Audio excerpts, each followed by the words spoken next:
Problem 16. Let's assume the number of 6th graders is x and the number of 9th graders is y. And from the problem, we know that 1/3 of the 9th graders are paired with 2/5 of the 6th graders. That means 1/3 multiply y equals 2/5 multiply x.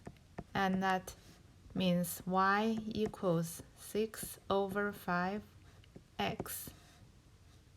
And we need to calculate the people that have pairs with the ratio between the people that are paired and to the total number of 6th and 9th graders.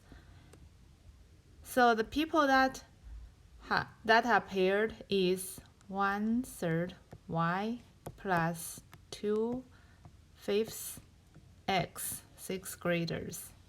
And the total number of people is x plus y.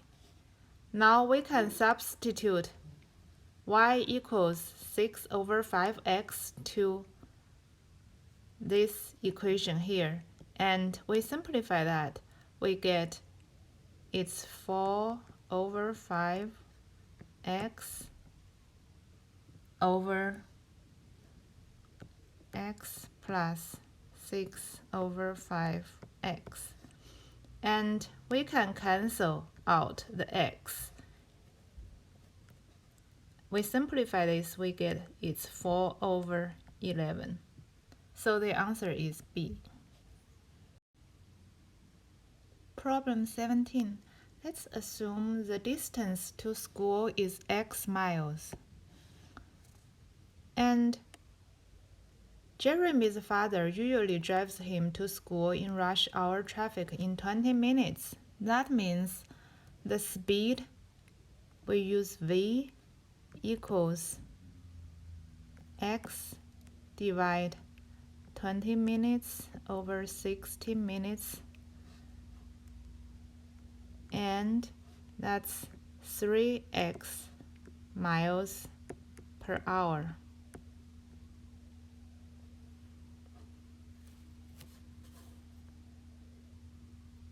Now one day there's no traffic, so his father can drive him 18 miles per hour faster and gets him to school in 12 minutes. Therefore, we can calculate the new speed is 3x plus 18, and the distance is still x, and that will give us the time to arrive to school, and that's the hour should be 12 minutes over 60 minutes. Now let's simplify this. We can get this equals 1/5, and that means 5x equals 3x plus 18, and then we can get it's 2x equals 18. X equals 9 miles, so the distance is D. Problem 18. The numbers in the grid are all equally spaced arithmetically for rows and columns. And because x is located in the center of the grids, we need to calculate the center number in the first row first. Let's assume this number is A. And we can calculate the difference between the neighboring numbers in the first row by using 25, subtract 1, and there are 5 grids in the first row, and we use 25 subtract 1 to divide 5 subtract 1. That's 4 in the denominator, 24 in the numerator, divide 4 equals 6. So we can get A equals 1 plus 2 multiply 6 because A is located in the third position of the first row. That means A equals 13. Similarly, we can calculate the center number in the first column. Let's assume it's B. And we can calculate the difference between the neighboring numbers for the first column is 17 subtract 1 divide 4, and that is 16 divide 4 equals 4. Therefore, we can get B equals 1 plus 2 multiply 4 equals 9. And then let's assume the last column from 25 to 81, the center block has number C. Similarly, we can get in this column, the spacing between the neighboring numbers is 81 subtract 25 divide 4, and that equals 56 divide 4 equals 14. So we know that C is 25 plus 2 multiply 14. It equals 53. Now we have B and C, so we can calculate the difference between the neighboring numbers in the third row, and that is C subtract B divide 4, and that's 53 subtract 9 divide 4, that equals 11. Therefore, we can calculate X to be B plus 2 multiply 11, and that's 9 plus 22, it equals 31. The answer is B.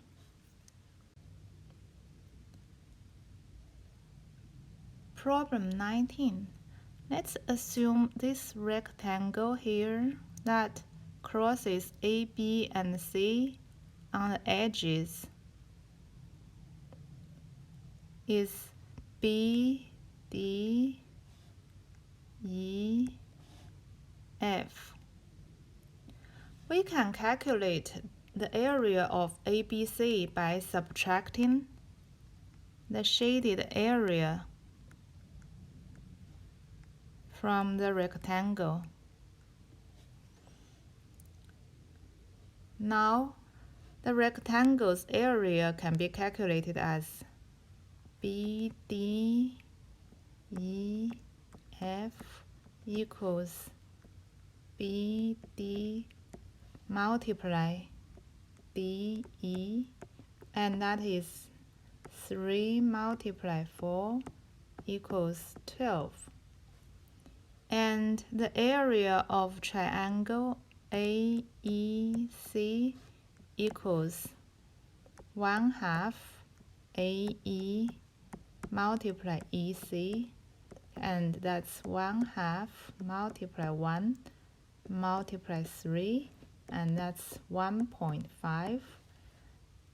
Similarly, triangle CDB equals 1/2 CD multiply DB, that's 1/2 multiply 1 multiply 3 equals 1.5 again. And triangle AFB equals 1/2 AF multiply BF. That's 1/2 multiply 2 multiply 4 equals 4. Therefore, triangle ABC equals BDEF. Subtract the three triangles AEC, subtract CDB, subtract triangle AFB, and that's 12, subtract 1.5, subtract 1.5, subtract 4, it equals 5.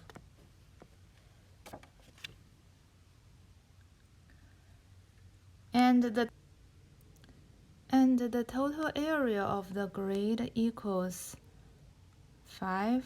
Is its vertical height, multiply 6 is its horizontal length, and that we put a triangle ABC's area on top, and that's their proportion, that's 1/6. The answer is A.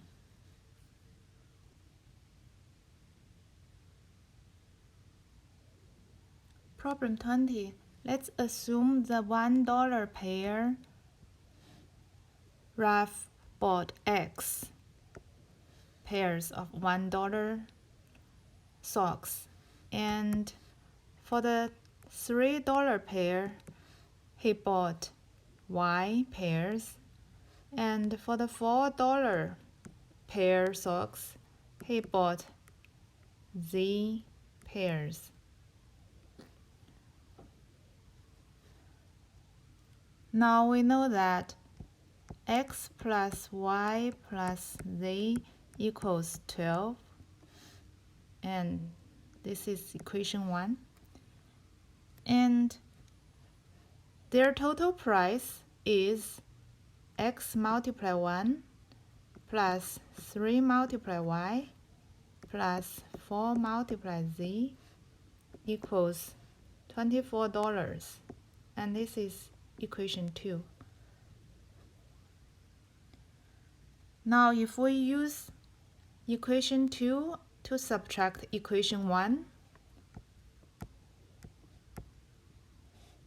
we can get 2y plus 3z equals 12. And let's assume this is equation 3. And if we use equation 1, multiply 2, subtract equation 3, we can get 2x subtract z equals 12 multiply 2 subtract 12 equals 12. That means 2x equals 12 plus z. Now because z is larger or equal to 1, we can know that x should be a number that is larger or equal to 7, because z plus 12 is 13. So x has to be 7 or larger. Now let's consider x equals 7. From equation 1, we know that if x equals 7, then y plus z equals to 5. And because from equation 2, from equation 3, we also have 2y plus 3z equals 12. If z is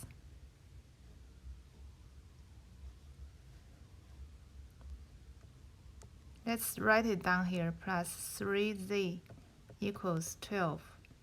So That's equation 3. Now we use equation 3. Subtract 2 multiply equation 1. We can get z equals 2 if x equals 7 and y will equal 3. So this looks like an answer that will satisfy the problem. Now let's consider if x is larger than 7. Let's suppose if x equals 8.